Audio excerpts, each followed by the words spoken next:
တငယ်ချင်းများအားလုံးပဲတာလီစွာပါမင်္ဂလာပါဒီနေ့ကတော့ကျွန်တော်ကဒီရခိုင်ပုံစံမျိုးလေးချက်ပင်စင်ဘလို့ချက်လဲဆိုတော့ဒီဗီဒီယိုလေးမှာချက်ပြသွားမှာဖြစ်ပါတယ်အားလုံးပဲကျွန်တော်တို့ကြည့်လိုက်ကြရအောင်နော်ကျွန်တော်ဗီဒီယိုလေးမလုပ်တတ်ကြတော့တငယ်ချင်းတွေက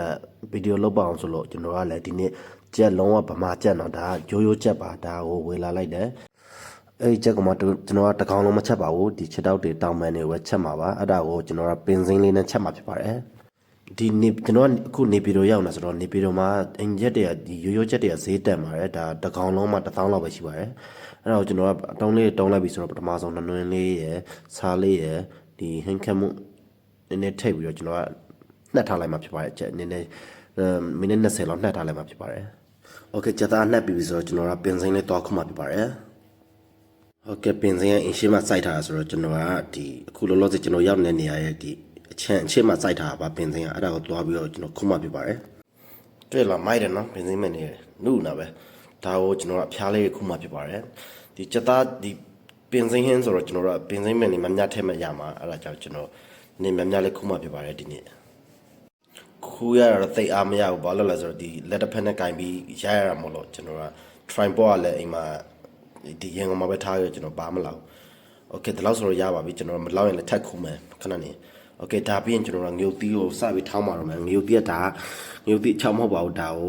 ငုတ်သီးအမှဲ့ရဖြစ်ပါတယ်ဒါကိုကျွန်တော်အရောင်လေးလှတောင်းဆိုပြီးအမှဲ့လေးတောင်းမှဖြစ်ပါတယ်ဒီမျိုးကနည်းနည်းဆက်တယ်အဲ့ဒါကြောင့်တလောက်လေးထည့်ကျွန်တော်ဒါတော့နည်းနည်းများတယ်ဒါပေမဲ့ကျွန်တော်ကအဆက်ကြိုက်တော့နည်းနည်းပိုလေးထည့်မှဖြစ်ပါတယ်โอเคငုတ်သီးထောင်းလိုက်ပြီဆိုတော့ငုတ်သီးထဲမှာဒီကျက်သွန်အနီလေးတစ်လုံးထည့်မှဖြစ်ပါတယ်ဒါလေးကိုလည်းခပ်ပွားလေးထောင်းလိုက်မယ်နော်ကျွန်တော်ကဒီဆောင်းကလည်းနည်းနည်းသေးတော့โอเคပါโอเคကျတော့ဒါရပြီဆိုတော့ကျွန်တော်မြင်ငပိလေးနည်းနည်းထိပ်ပြီးတစ်ခါတည်းထောင်းလိုက်ပါတော့မယ်ဟုတ်ကဲ့ပါပြီးရနဲ့ကျွန်တော်ကဒီအိုးတေးပါမယ်ဒီအိုးတေးမယ်စီတက်ဖို့တော့ကျွန်တော်ဒီအိုးစပြီးတေးပါပြီဒါပေးစီလေးနည်းနည်းထည့်ပါရယ်ပေးစီထည့်ပြီးတော့ခုနထောင်းထားတဲ့ဟာလေးကိုစီတက်လိုက်မှဖြစ်ပါတယ်โอเคဒါလည်းနည်းနည်းကြက်လာပြီဆိုတော့ဒါနှွှဲမှုလေးနည်းနည်းကျွန်တော်ထည့်လိုက်မှဖြစ်ပါတယ်ဒီတစ်စုံလောက်ပဲပေါ့ကဲဒါလေးအကုန်သမပြီးပြီဆိုတော့ကျွန်တော်တို့ခုနဒီနှက်ထားတဲ့ကြက်သားလေးကိုအကုန်ထည့်မှဖြစ်ပါတယ်ကြက်သားထည့်ပြီးရတယ်အကုန်လုံးမှွေလိုက်ပါတယ်ပြီးရင်ကျွန်တော်ကဒီခုနရေလေးနည်းနည်းထည့်ပါမယ်ဒါကိုအဖုံးဖုံးနေမှာရေလေးကိုဒီနည်းနည်းကြက်သားနူးရဲ့အထိနည်းနည်းများများလေးထည့်လိုက်မယ်ဘာလို့ဆိုတော့ဒါအနေနဲ့အကြာကြီးချက်မှဟင်းဖြစ်တဲ့အတွက်ပြီးရင်ရေနည်းလေးလောင်းထည့်ပါတယ်ကျွန်တော်အသားငါးချက်ဒီရေနွေးထည့်တာတော်အနူးမြန်ပါတယ်ပြီးရင်အဖုံးလေးဖုံးပြီးထားလိုက်ပြီးရင်ကျွန်တော်ကပင်စင်းကိုစပြီးဆေးပါတော့မယ်ဒီပင်စင်းရက်ကိုပထမဆုံးသေးပြောင်းအရင်ဆုံးဆေးလိုက်ပြီးမှဒီလိုလေးနေပြီးတော့ဒီအစိမ်းရည်နည်းနည်းထွက်သွားစိတ်မောင်းရဒီအနက်ရမ်းပြင်းပြီးတော့ခါတတ်တယ်ဟင်းအဲကျွန်တော်ဒီလိုအနေထားလေးထွက်သွားအောင်ပထမဆုံးကျွန်တော်ကနေပြီးတော့ဆေးလိုက်မှဖြစ်ပါတယ်โอเคဒီလောက်အနေထားဆိုရ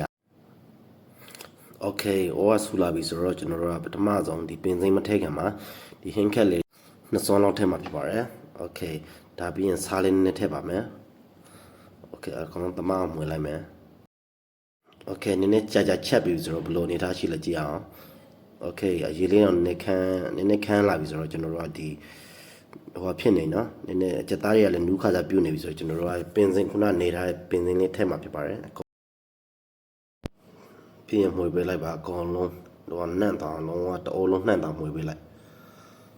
โอเคမှွေပြီးရပြီဆိုတော့ကျွန်တော်တို့ကအခုဆိုလုံးဝအနံ့နဲ့လည်းအရန်မှွေးနေပါပြီဒီပင်စင်ချက်ပင်စင်ဟင်းလေးကဒီဟင်းကလေဒါရတာရှိပြီးထမင်းစားခြင်းစိတ်ကိုပိုဖြစ်စေတယ်အဲဒါကြောင့်ကျွန်တော်တငယ်ချင်းနဲ့လည်းချက်စားကြည့်ကြပါလို့ကျွန်တော်ပြောချင်ပါတယ်ဒီဗီဒီယိုလေးကိုကျွန်တော်တို့ဒီမှာပဲဆုံးသက်ပြီးတော့နောက်ထပ်ဗီဒီယိုတွေမှာကျွန်တော်ပါချက်မလဲဆိုတာစောင့်ကြည့်ပေးပါလို့ကျွန်တော်ပြောချင်ပါတယ်ဟုတ်ကဲ့ပါအားလုံးစောင့်ကြည့်ပေးရကြအားလုံးကျေးဇူးတင်ပါတယ်